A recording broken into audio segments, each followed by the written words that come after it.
de astrofísica en la universidad y espero que a ustedes también les guste. Si en cualquier momento tienen una duda, un comentario que quieran hacer, interrumpan, ¿vale? Porque no sé si voy a tener que ir un poco rápido porque está preparado más o menos para 1:20, pero eso, que en cualquier momento que tengan dudas, no se preocupen y pueden interrumpir, ¿no? Bien, pues esa pregunta de ahí es esa pregunta justamente que muchos y muchas nos hacemos a veces, ¿no? Que necesitamos quizás sentir que tenemos una conexión con el cosmos para no sentirnos tan pequeñitos, para no sentirnos a veces insignificantes. Y en realidad sí que tenemos una conexión con el universo, que es la que vamos a ver hoy, pero que está muy lejos de esa visión que a veces nos quieren trasladar pues la gente que se dedica a la astrología, ¿no? Justamente vamos a ver hoy cuál es esa conexión y que quizás es mucho más interna y mucho más fuerte que ciertos astros se alineen vistos desde la Tierra, ¿no? Vale, pues si pensamos en de qué están hechos los seres vivos, pues todos los seres vivos de este planeta están formados por unos 70 elementos químicos. Bueno, como digo, todos los seres vivos, desde los más simples, como las bacterias, hasta los más complejos, como nosotros, como los seres humanos. Estamos formados por esos 70 elementos químicos que reciben el nombre de bioelementos y que son prácticamente todos los elementos estables que hay en la Tierra. Si vemos la composición de nuestro cuerpo, por ejemplo, vemos que en un 65% estamos formados por oxígeno, en un 19% estamos formados por carbono, un 10% de hidrógeno, un 3% de nitrógeno y en cantidades menores por calcio, de nuestros huesos, por ejemplo, por fósforo, potasio, por hierro, que es el que da un color rojizo a nuestra sangre, etc.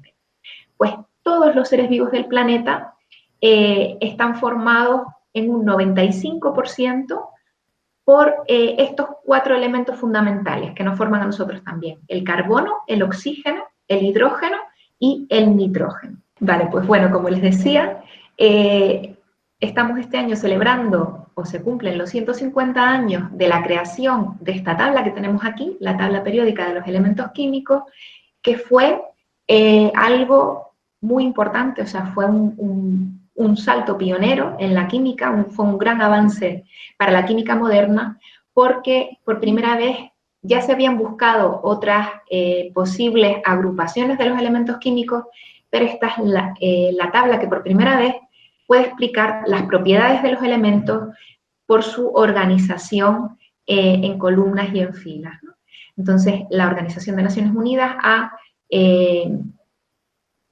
seleccionado este año, el 2019, justo como el año internacional de la tabla periódica de los elementos químicos, y hay un montón de actividades que les pueden interesar. Por ejemplo, hay un concurso a nivel internacional que se llama Adopta un elemento, en el que estudiantes pueden elegir un elemento químico y hacer un pequeño audiovisual sobre él y enviarlo al concurso, ¿no? Hay una página web, la tengo por aquí abierta, pero no quiero salir de la presentación por si acaso se vuelve a quedar esto colgado. Si buscan Año Internacional de la Tabla Periódica en Internet, uno de los primeros enlaces que les sale, si lo ponen en inglés, pues más rápido, van a encontrar la página web oficial del Año Internacional y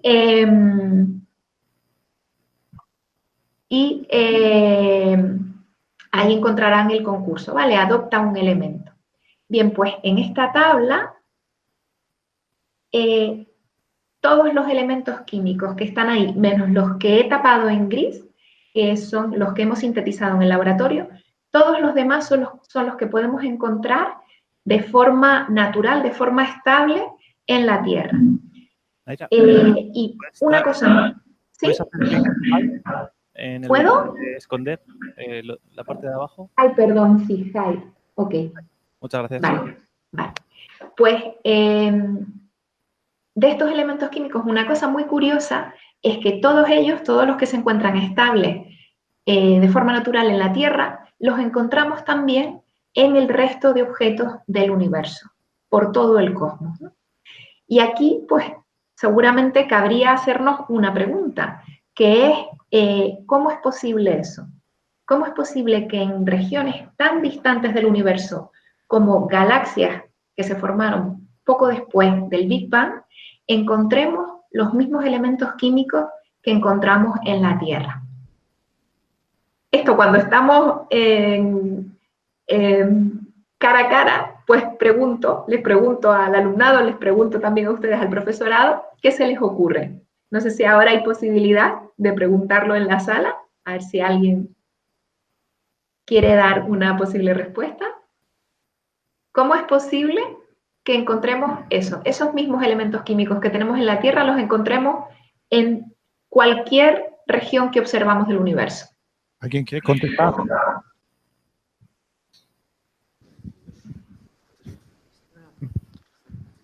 Ah, mira. Porque los principios químicos son iguales, ¿no? Porque los principios químicos y físicos que forman los elementos son iguales.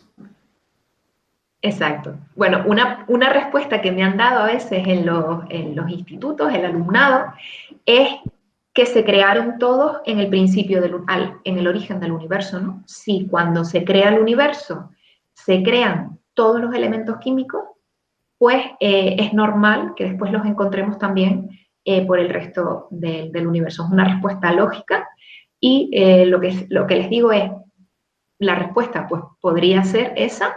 Vamos a investigar a ver si a lo largo de la charla de hoy vemos si esa respuesta es correcta o no. Otra posible respuesta, justamente la que acaba de dar el compañero, es que si los principios físicos son los mismos, físicos y químicos son los mismos en todo el universo, pues el origen que da lugar a estos elementos será el mismo, ¿no? Entonces, tengo memoria insuficiente, creo que ese es el problema. Vale, espero que no se me quede colgado.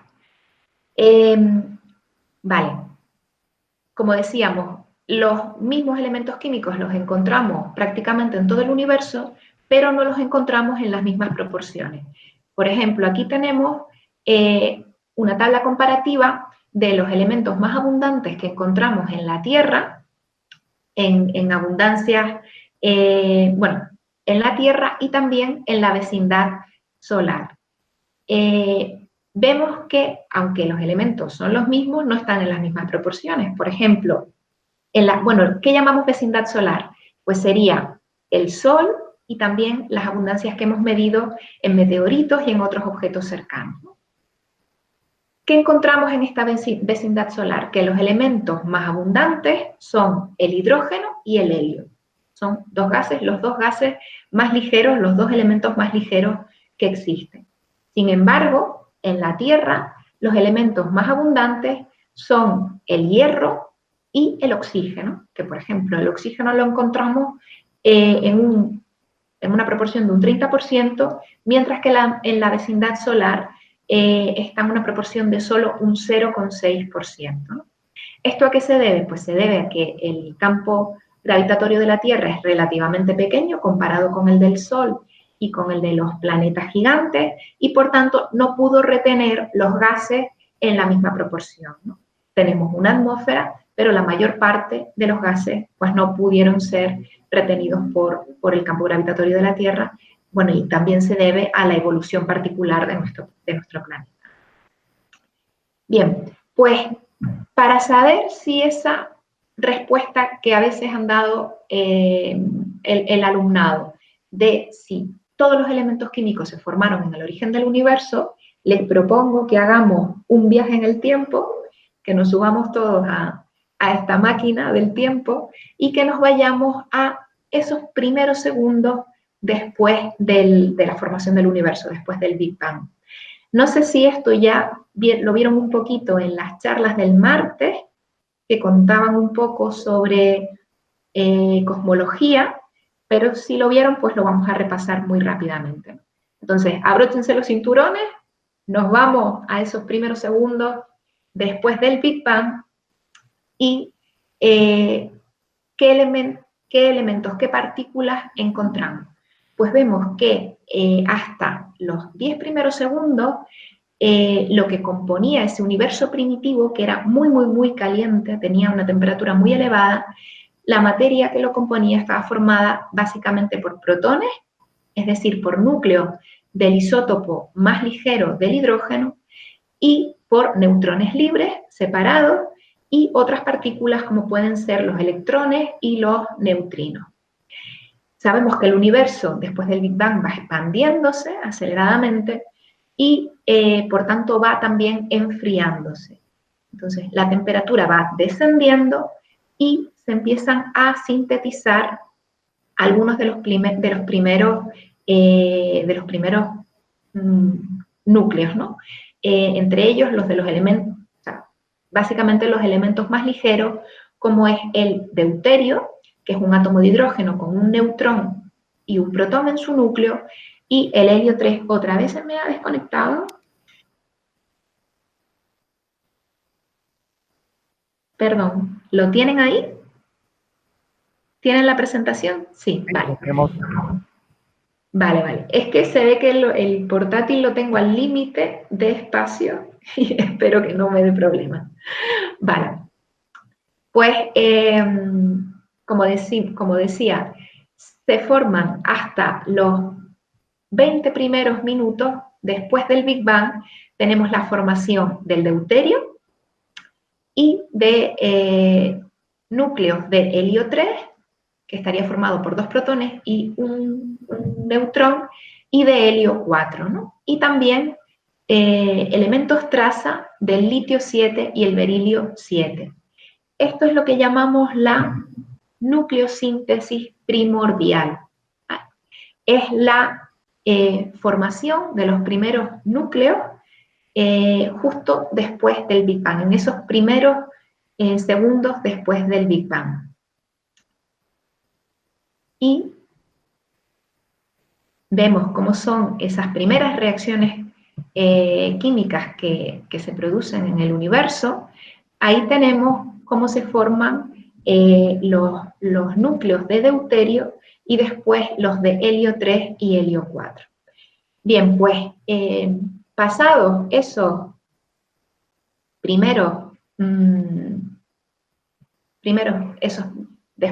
pasados esos primeros 20 minutos, la temperatura y la densidad del universo se redujeron hasta el punto en que la fusión nuclear ya no puede continuar. Entonces, en ese momento concluye la nucleosíntesis primordial, y en este diagrama que vemos ahí, lo que vemos son la predicción de las abundancias de estos elementos químicos hechas por el modelo estándar del Big Bang. Al terminar la nucleosíntesis, como vemos, primordial, lo que tenemos es un universo primitivo con unas abundancias en masa de alrededor del 75% de hidrógeno, un 25% de helio 4, un 0,01% de deuterio, y la misma cantidad, o la misma proporción, perdón, de helio 3, y después, como decía, en cantidades traza, tendríamos el litio 7 y el berilio 7. Esto que vemos aquí son predicciones del modelo estándar del Big Bang, pero coinciden muy bien con las medidas que hemos hecho de estas abundancias primordiales en objetos que han conservado más o menos esas abundancias primordiales sin cambiar, ¿no? Por ejemplo, hemos encontrado galaxias que prácticamente no han evolucionado mucho respecto a esa composición original, y en ellas hemos podido medir prácticamente estas mismas composiciones. Así que esto es una de los puntos a favor del modelo del Big Bang, que predice con mucha precisión esas abundancias primordiales que después hemos podido medir también observacionalmente.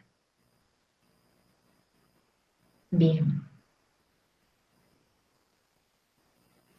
Vale, pues como decimos, tenemos como una primera generación de los elementos químicos la nucleosíntesis primordial, y al no haber núcleos estables con números másicos de 5 y 8 en la naturaleza, se pueden crear, pero si se desintegran rápidamente, esto es una barrera infranqueable que no permite ir más allá en la complejidad de la nucleosíntesis primordial a la temperatura y la densidad existentes en ese momento del universo.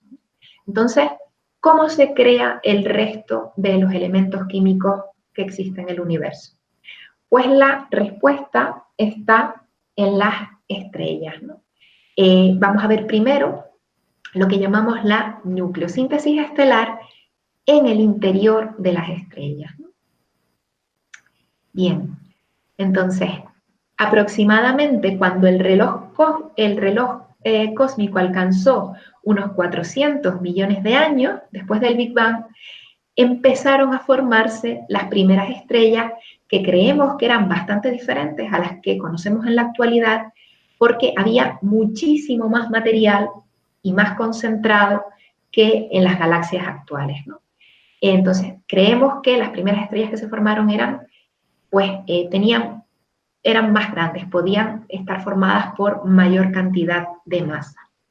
Y empiezan a formarse estas primeras estrellas y vamos a ver qué es lo que sucede cuando se forma una estrella. Aunque estas estrellas creemos que eran más masivas, pero el proceso de formación probablemente era el mismo, ¿no?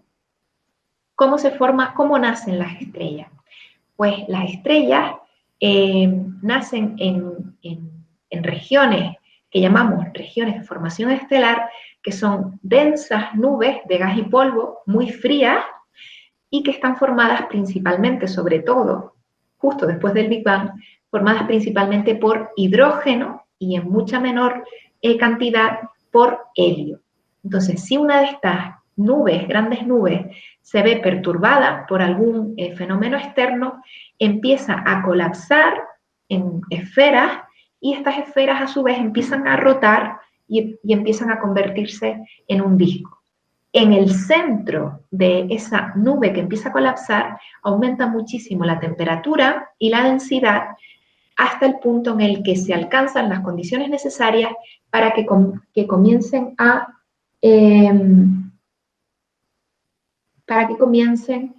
en su centro las reacciones nucleares de fusión, ¿no?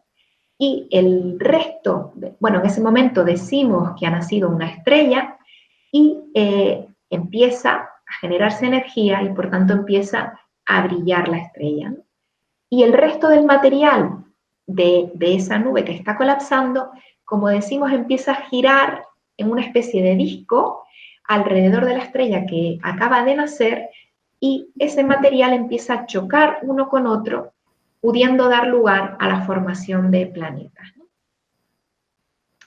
Es el fenómeno que hemos visto en esa animación y aquí podemos ver un esquema de ese proceso de formación de una protoestrella, ¿no? Y finalmente dando lugar a una estrella y a los planetas a su alrededor. Esta parte se las volverá a contar en un ratito Patricia, que les va a hablar de los sistemas planetarios, pero bueno, aquí tienen un poco una introducción a cómo se forma una estrella y cómo se forman los planetas a su alrededor. Bien, pues como decimos, ¿qué es una estrella?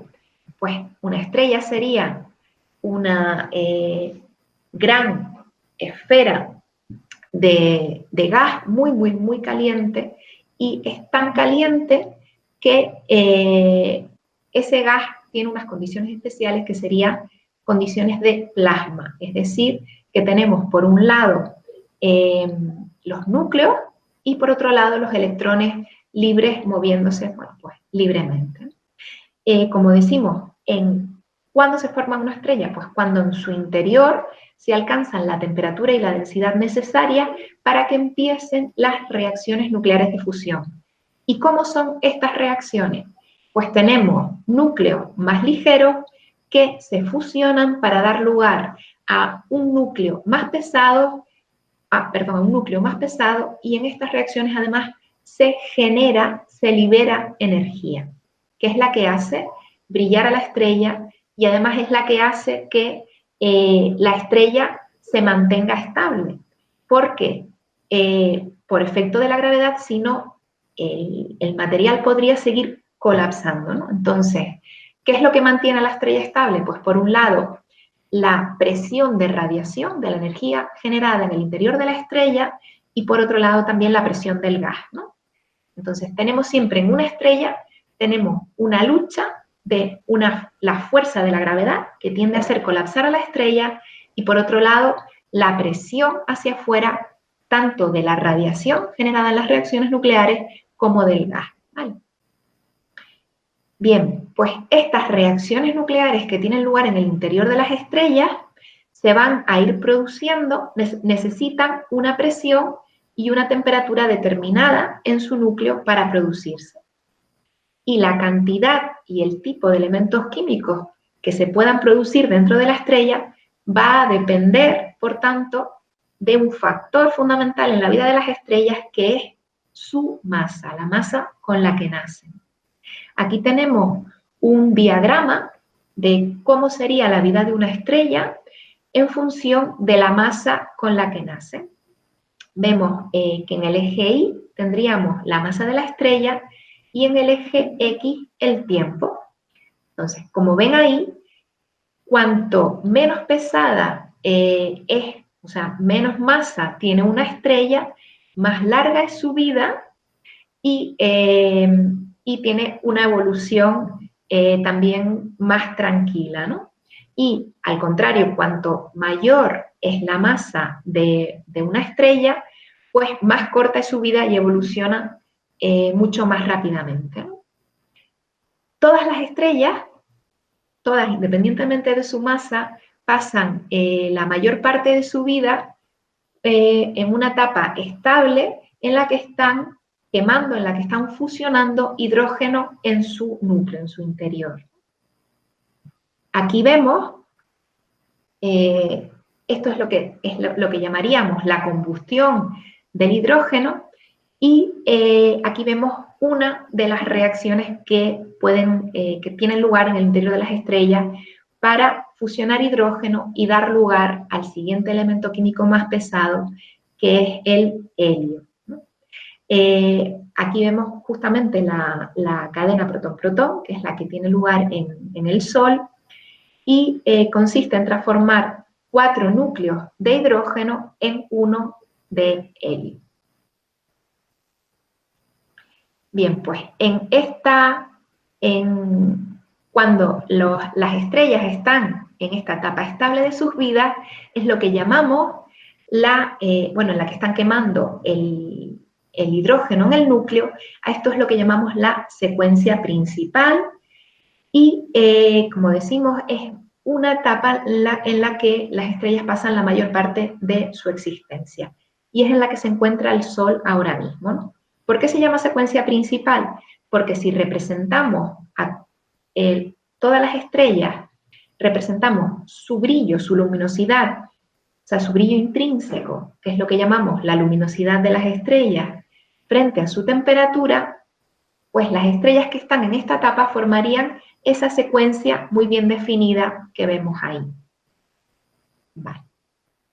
Entonces, esto es lo que llamamos este diagrama de la luminosidad frente a la temperatura. No sé si lo han visto ya en alguna de las otras charlas. Es lo que llamamos el diagrama Hertzsprung-Russell o el diagrama HR.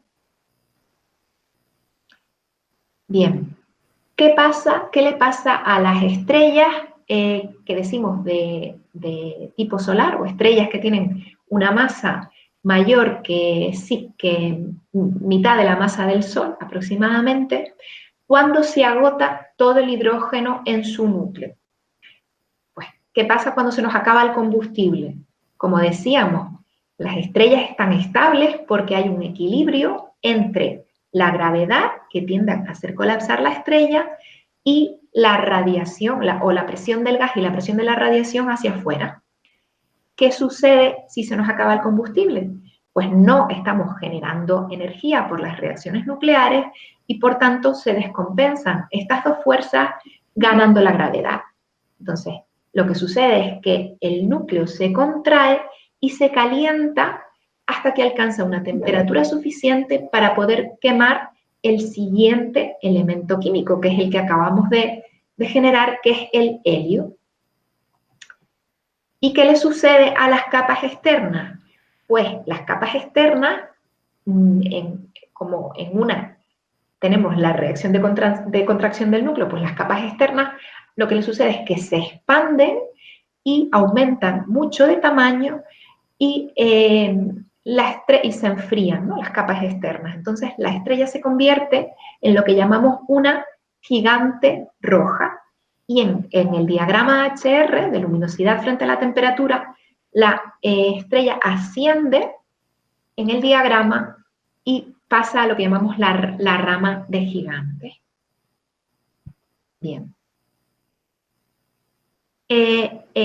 Como decimos, en ese momento en el que empiezan las reacciones en el núcleo, se empieza a quemar el siguiente combustible, que sería el helio.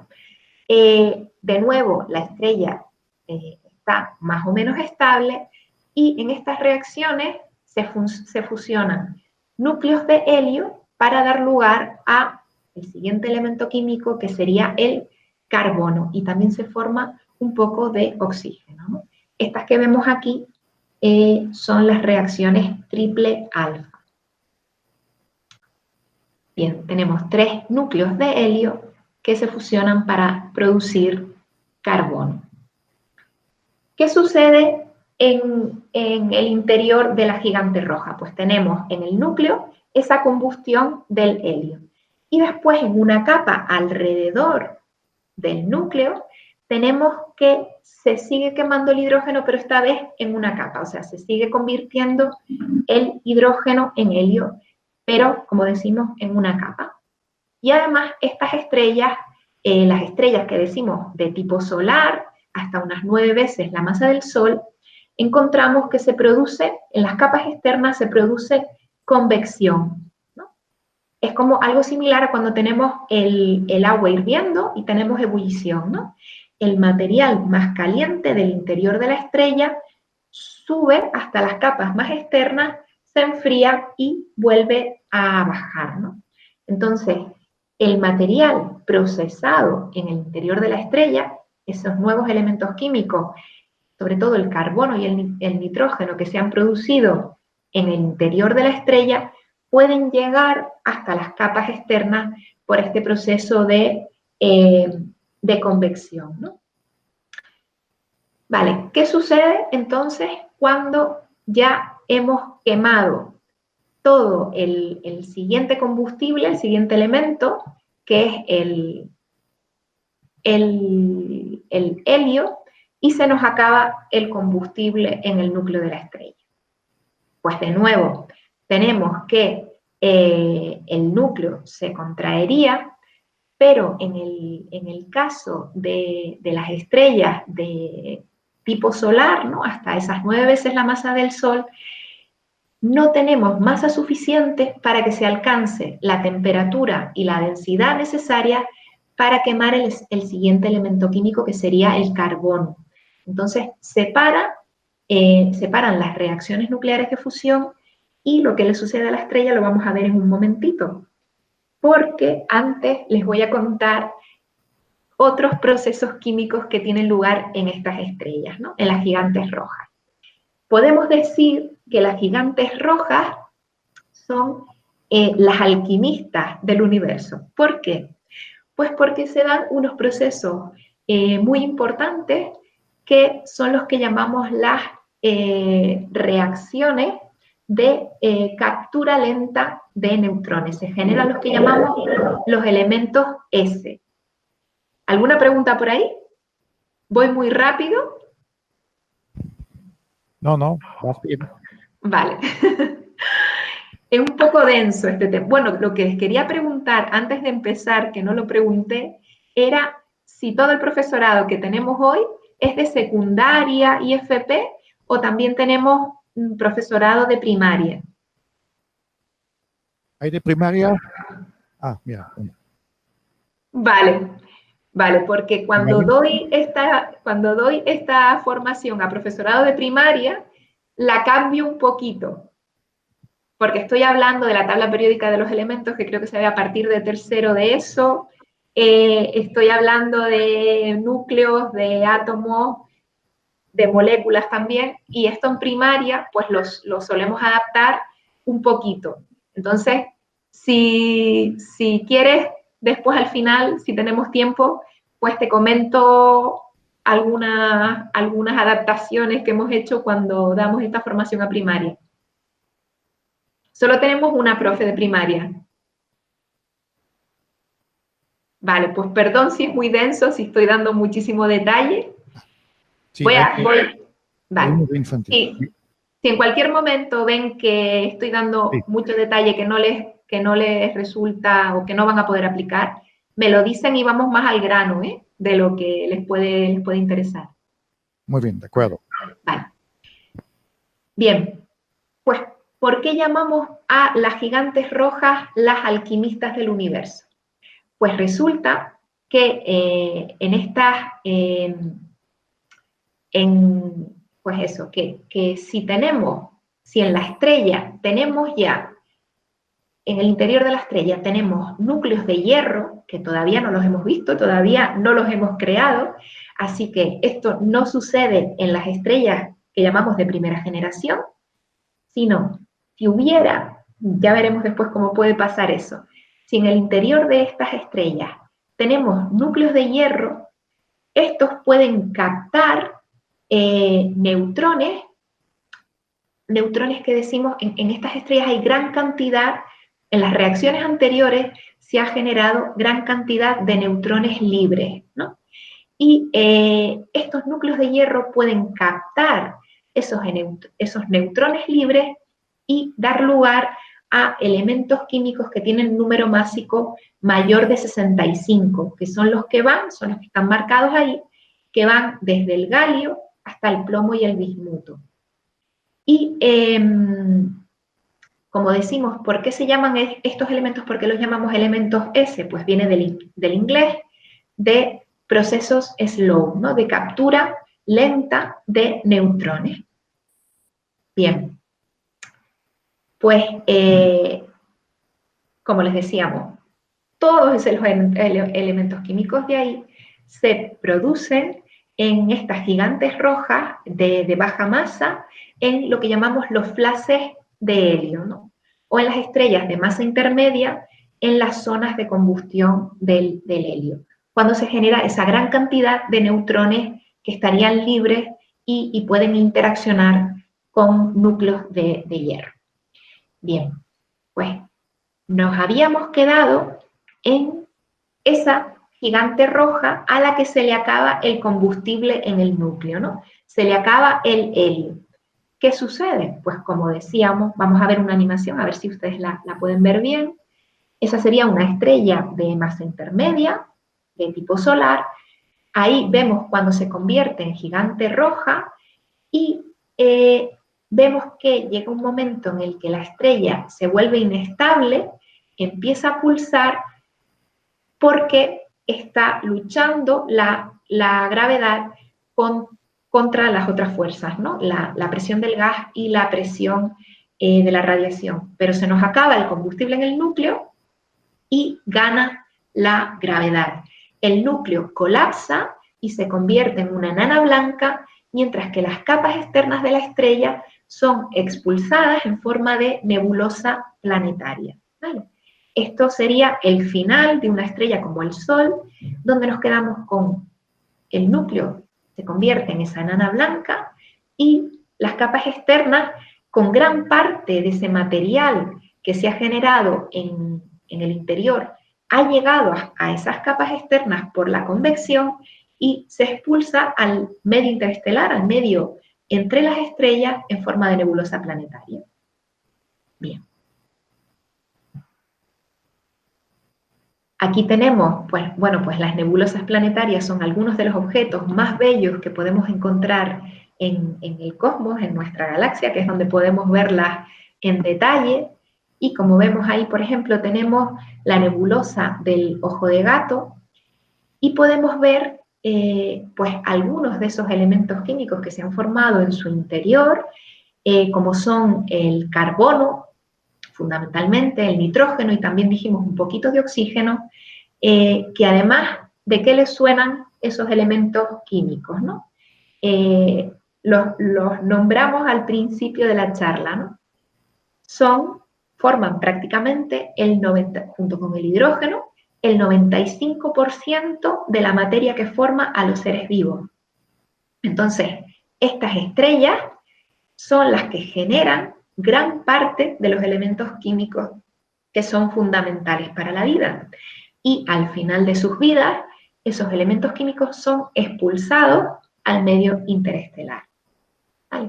Aquí vemos, como saben, las imágenes que obtenemos con los telescopios, lo comentamos también el otro día, son en blanco y negro. Entonces, ¿cómo está generada esta imagen en color que vemos aquí? Pues lo que hemos hecho es obtener 3 imágenes en 3 colores, ¿no?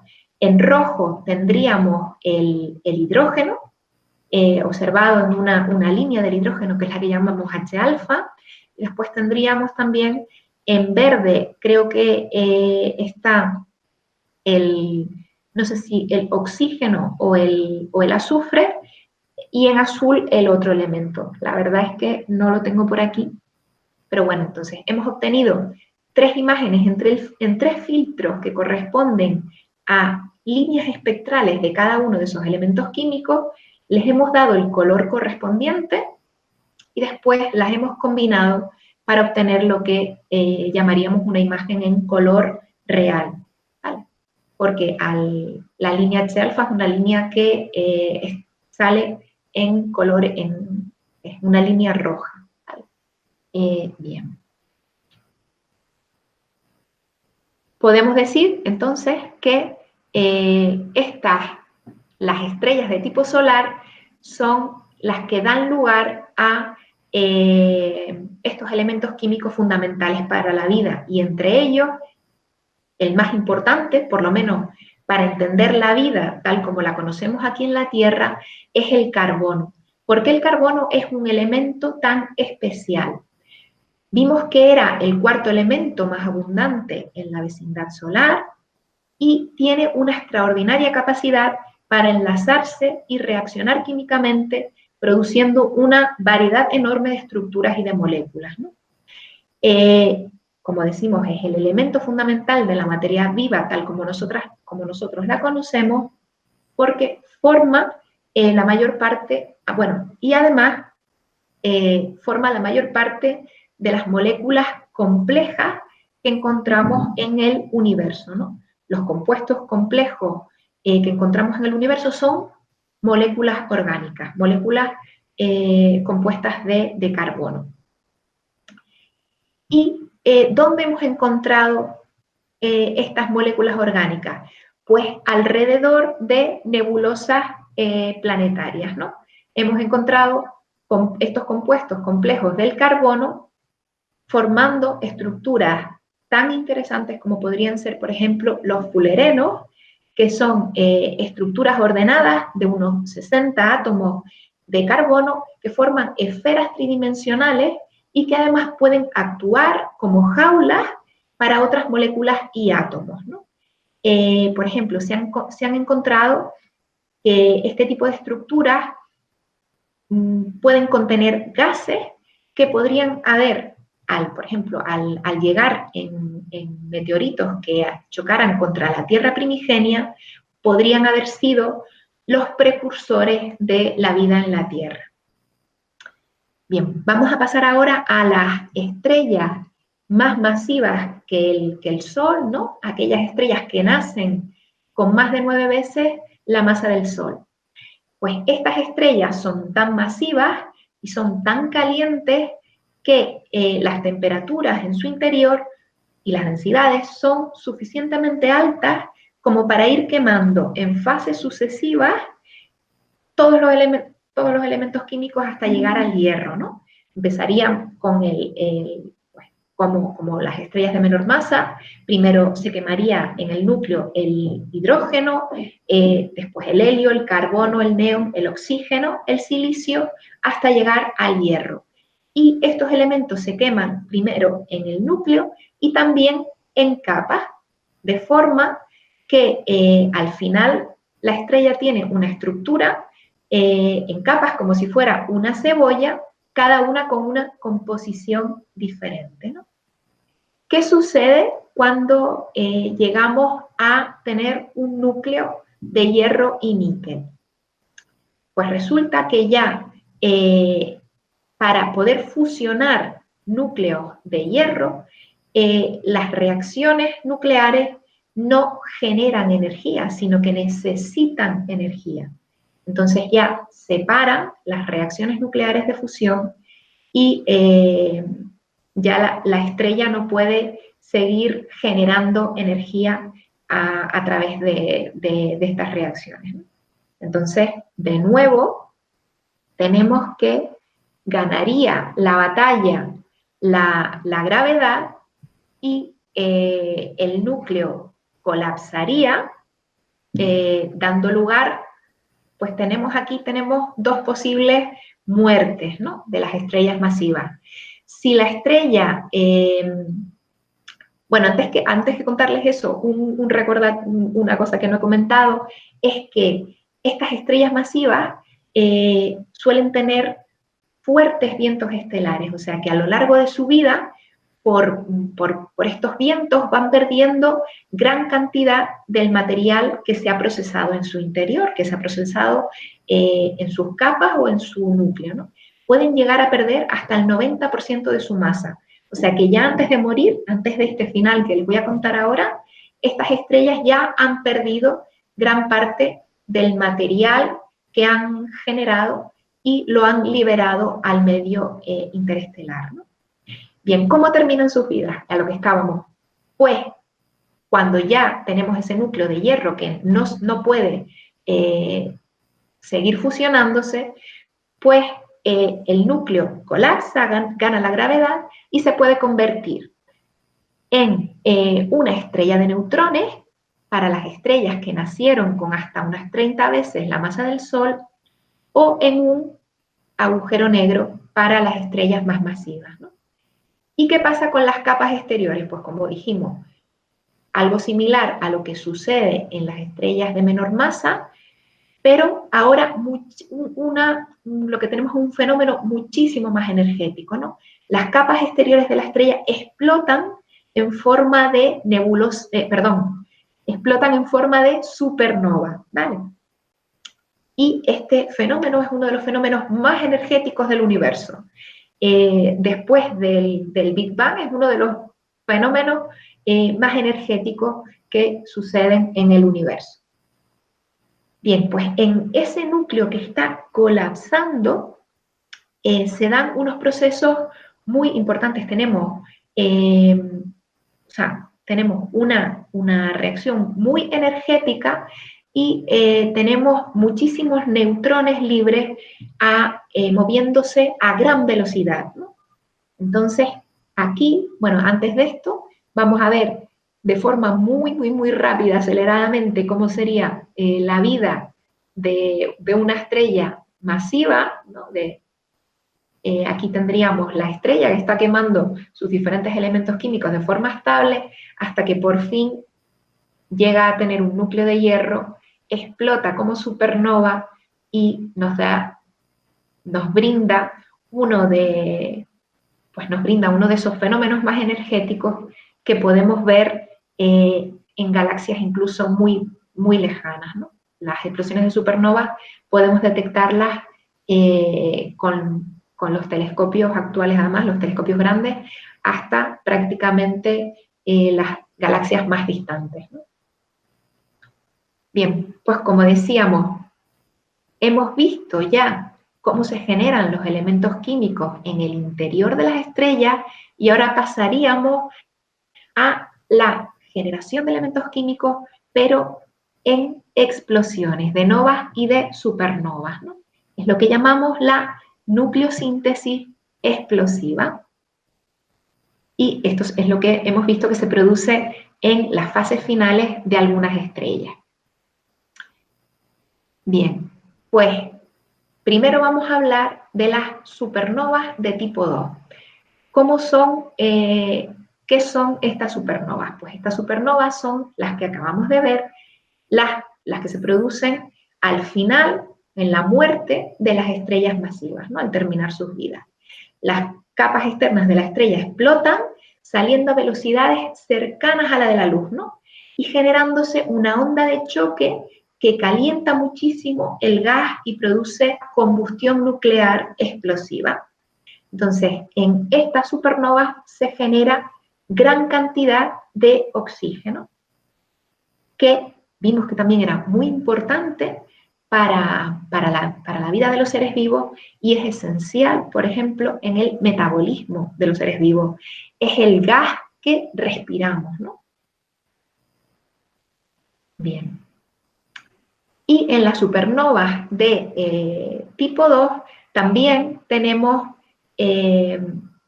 como decíamos, ese elevado flujo de neutrones libres, además, como dijimos, a velocidades enormes. Uy, hoy el ordenador me la está jugando. Vamos a ver si aguantamos hasta el final.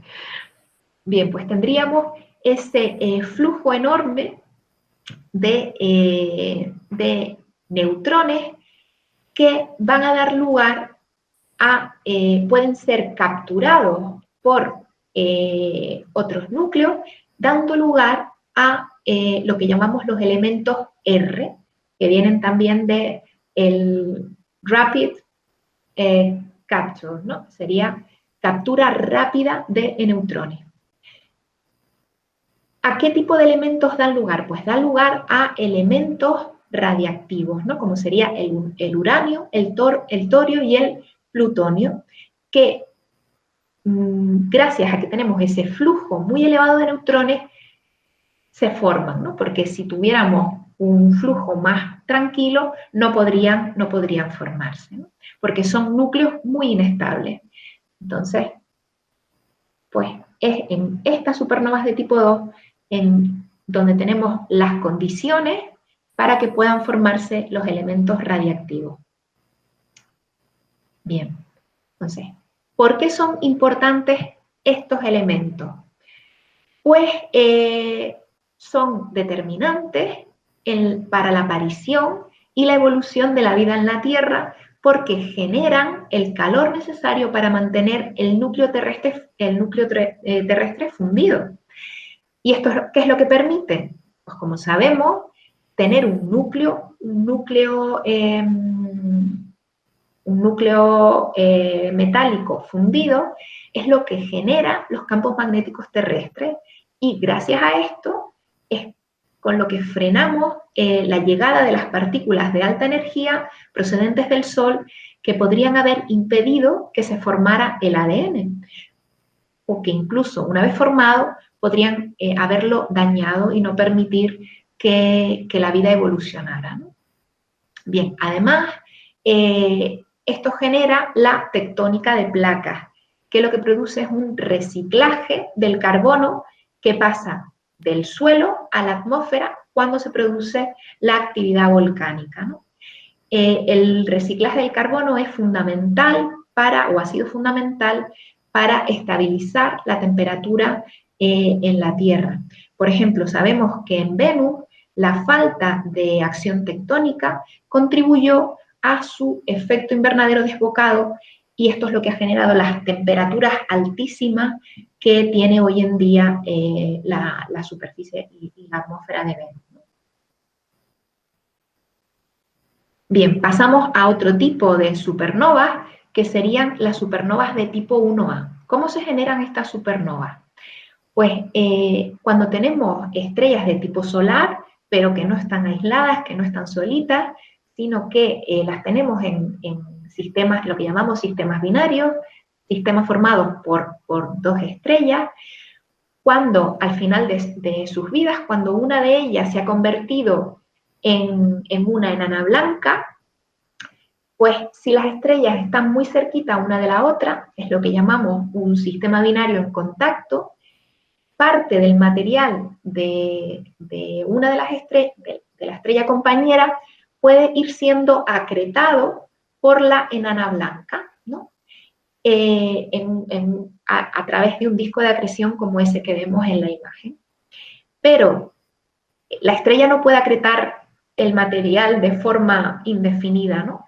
Tenemos un límite de masa a partir del cual ya la estrella se vuelve inestable y entonces explota como una supernova. A estas supernovas las llamamos de tipo 1A y en ellas se generan cantidades enormes de hierro, ¿vale? Son las principales generadoras del hierro que encontramos en el universo. ¿Recuerdan otro sitio donde habíamos creado el hierro? Bueno, era el último, o sea, era el último elemento, el metal, que se generaba en el núcleo de las estrellas de alta masa, ¿verdad? Pero ¿qué pasa? Que como está en el núcleo, es muy difícil que por vientos estelares haya llegado hasta el exterior de la estrella. Entonces, cuando el núcleo colapsa, el hierro es uno de los elementos que se queda formando o las estrellas de neutrones o en los agujeros negros, ¿no? Entonces, ¿de dónde procede la mayor parte del hierro que tenemos en el universo? Pues en explosiones como estas que tenemos aquí, de supernovas, de estrellas binarias de estrellas de tipo solar, ¿no? En estrellas de tipo solar. Bien, y por último tenemos las colisiones de estrellas de neutrones. O sea, hemos visto, acabamos de ver que las supernovas de tipo 1A se producían en estrellas binarias, de estrellas de masa baja intermedia, pero ¿qué pasa cuando tenemos sistemas binarios de estrellas de alta masa? ¿No? Pues cuando estas dos estrellas ya se han convertido en estrellas de neutrones al final de sus vidas y están girando una alrededor de la otra, van a ir perdiendo, o sea, van a poder ir acercándose hasta que finalmente chocan, ¿no? Se produce una colisión de estrellas de neutrones y a esto es lo que llamamos oro cósmico. ¿Por qué? Pues porque dan lugar, estas explosiones son tan energéticas que dan lugar a un elemento muy pesado, ¿no? Como es el oro. Una explosión de esta, teóricamente, pensábamos que podía dar lugar hasta unas 10 veces la masa de la Luna en oro.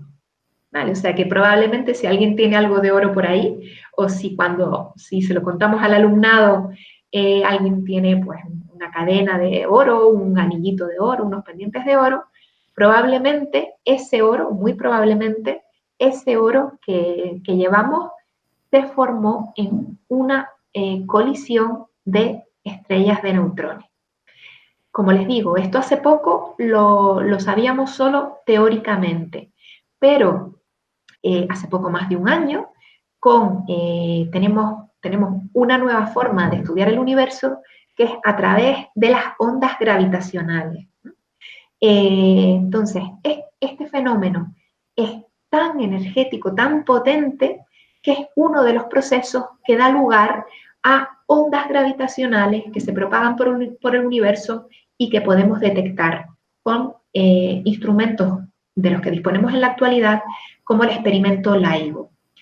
Entonces, este experimento, cuando detecta un fenómeno de ondas gravitacionales, como es el choque de dos estrellas de neutrones o de dos agujeros negros, manda una alerta a todos los telescopios terrestres y también en el espacio para que apunten en la dirección en la que ha detectado ese evento de ondas gravitacionales. Y gracias a eso, telescopios de todo el mundo observando en esa dirección determinaron, o sea, vieron un fenómeno como este que tenemos aquí, el choque o sea, observaron por primera vez la colisión de 2 estrellas de neutrones, o sea, el evento posterior a esa colisión de 2 estrellas de neutrones, y pudieron detectar es el oro, ¿no? Pudieron observar, ahora lo veremos cómo podemos hacerlo, pero detectaron señales de oro y de otros elementos químicos que vamos a ver en un momento, ¿vale? Así que esto ya está confirmado observacionalmente, ya no es solo un modelo, ¿no? Sino no está solo en la teoría de la nucleosíntesis, sino que ya lo hemos comprobado observacionalmente. Bien, pues hemos visto ya 3 procesos en los que podemos generar elementos químicos, o cómo se han generado gran parte de los elementos químicos del universo. Nos queda un último, que sería lo que llamamos los procesos de astillamiento o fraccionamiento de núcleos en el medio interestelar por el impacto de rayos cósmicos. ¿Qué es un rayo cósmico? Pues son partículas, normalmente suelen ser neutrones y protones, bueno, suelen ser protones a muy alta energía y a mucha velocidad, ¿no? Entonces, la mayor parte del litio, que sabemos que vimos que se formó solo una pequeña parte después del Big Bang, en la nucleosíntesis primordial, pues la mayor parte del litio que encontramos y también el berilio y el boro se forman así, ¿no? Estos elementos son bastante escasos en el universo y, como hemos visto, no se forman por ningún otro proceso de los que hemos descrito hasta ahora, ¿vale? Entonces, ¿cómo se forman? Pues justamente eso, estas partículas cargadas a grandes velocidades chocan con núcleos más pesados y los fragmentan en estos elementos más ligeros. Bien, y aquí tenemos ya una tablita resumen donde vemos pues un poco todos los procesos que hemos visto hasta ahora, ¿no? Sería de nuevo la tabla periódica de los elementos químicos, pero señalando en porcentaje, ¿vale? Cómo se fue el origen de cada uno de los elementos químicos. Como vemos, el hidrógeno, el helio y un poquito de litio se formaron después del Big Bang, el berilio, un poco de litio también, el berilio y el boro con el proceso que acabamos de ver, del fraccionamiento por rayos cósmicos, y después tenemos los elementos generados en las estrellas de tipo solar, el carbono, el nitrógeno, todos los elementos S, y en las estrellas más masivas, tanto en su interior como en la colisión de estrellas de neutrones, pues tendríamos todos esos elementos que vemos ahí en amarillito y también en violeta, ¿no? Bien. Y los que están en gris son, como dijimos al principio, los elementos que hemos sintetizado en el laboratorio, ¿no? Que no encontramos de forma natural en la Tierra. Bien, pues como resumen, también, ¿cómo es ese ciclo químico y vital del universo? Vital, porque la vida como la conocemos depende muchísimo también de que se generen esos elementos químicos. Si no hubiera evolucionado la química del universo, está claro que no hubiera podido aparecer la vida.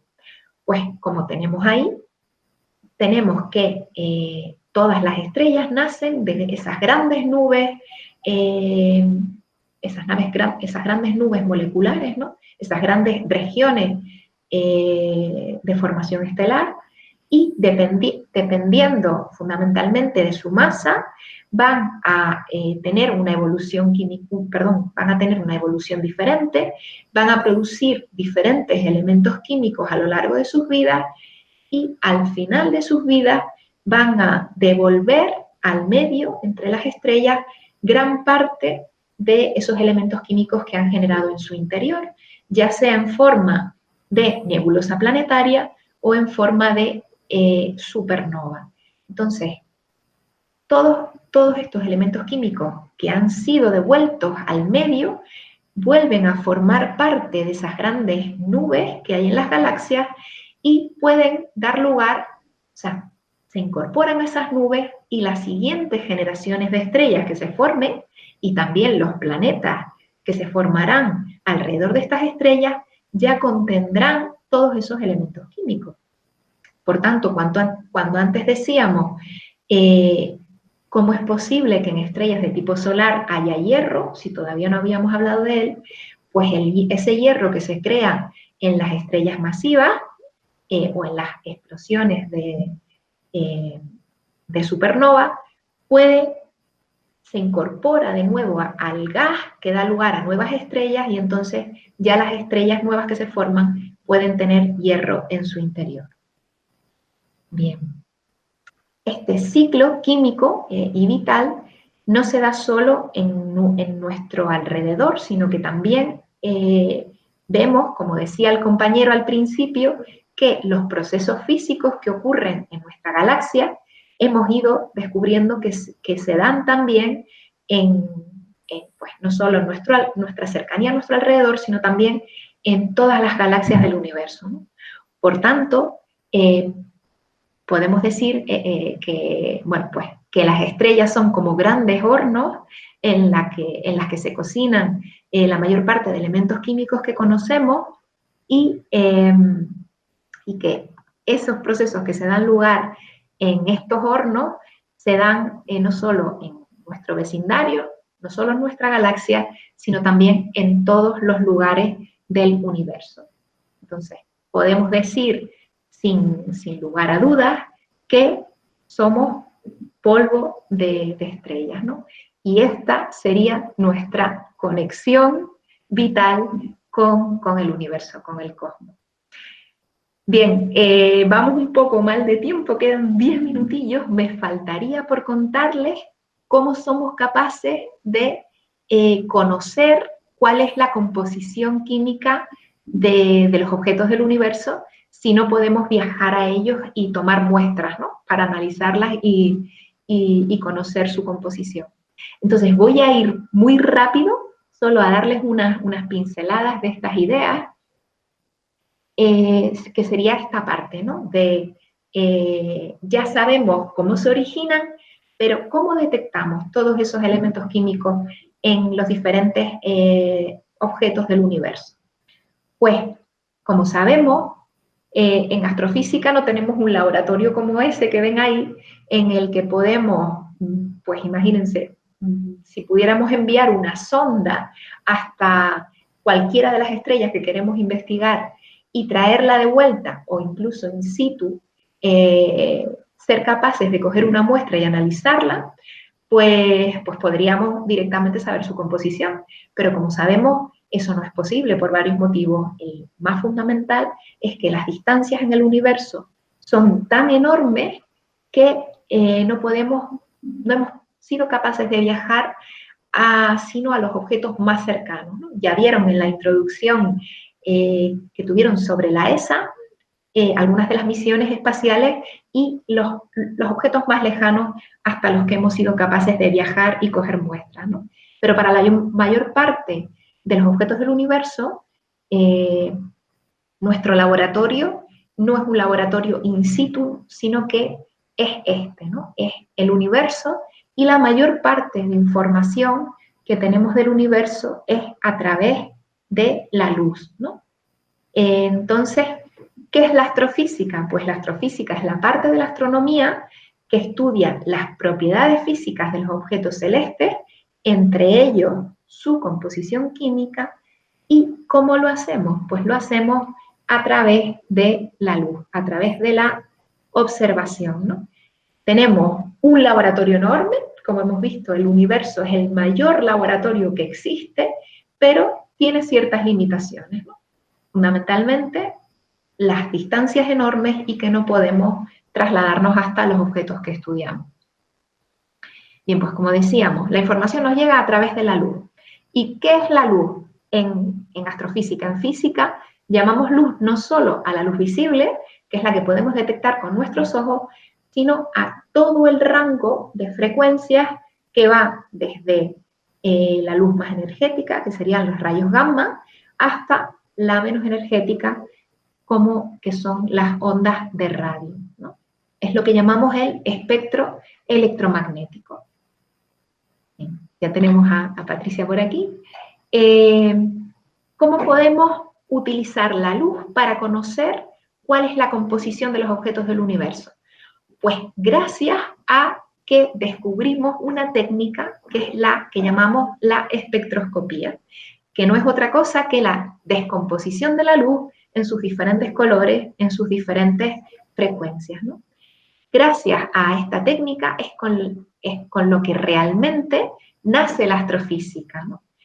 Hasta ese momento podemos hablar sobre todo de astronomía, pero para poder entender las propiedades físicas de los objetos celestes del universo, es gracias a poder descomponer la luz en sus diferentes frecuencias. Bien, ¿en qué se basa la espectroscopía? Pues una cosa muy curiosa es que el secreto para conocer lo más grande, lo más distante en el universo, se encuentra en lo más pequeño, en el átomo. Aquí tenemos una representación, un esquema del átomo de hidrógeno, y también debajo les pongo, ya saben que de forma muy esquemática, que el átomo realmente no es así, pero bueno, para hacernos una idea, tendríamos el núcleo, en el caso del átomo de hidrógeno formado por ese protón, y a su alrededor un electrón que puede estar en diferentes niveles de energía.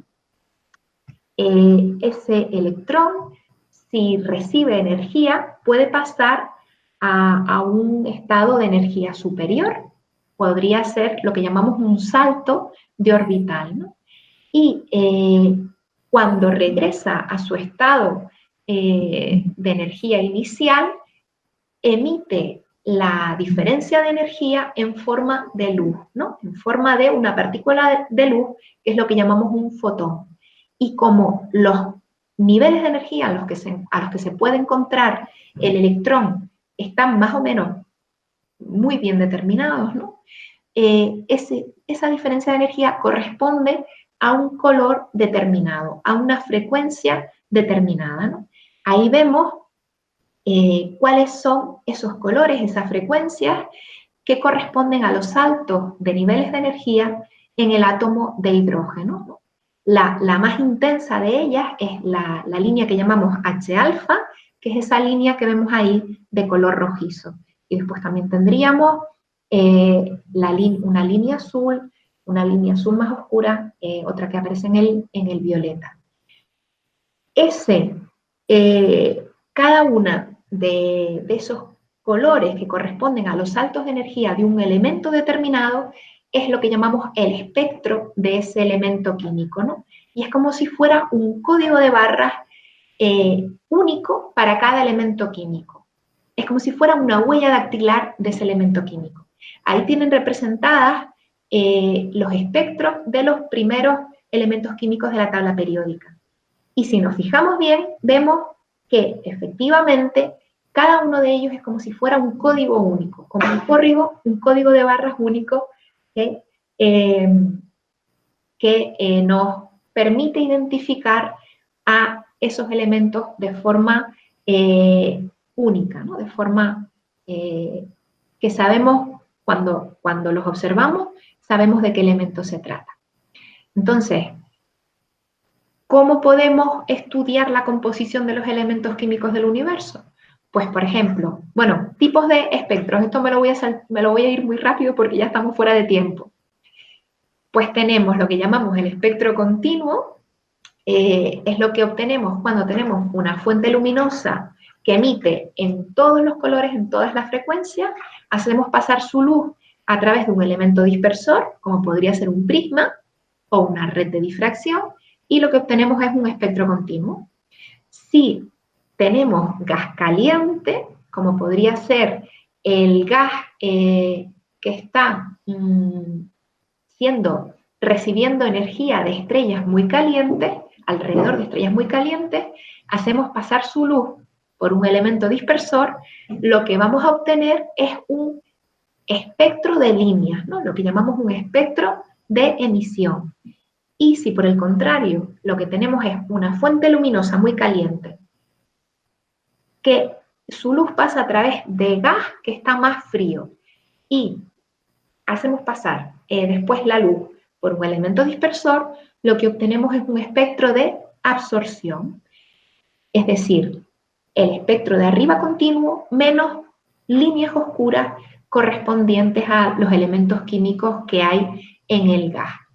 Ejemplos de esto sería, por ejemplo, una lámpara incandescente nos da un espectro continuo, una lámpara fluorescente nos daría un espectro de emisión, y la luz que nos llega desde la atmósfera de una estrella como el Sol, de ahí obtenemos un espectro de absorción.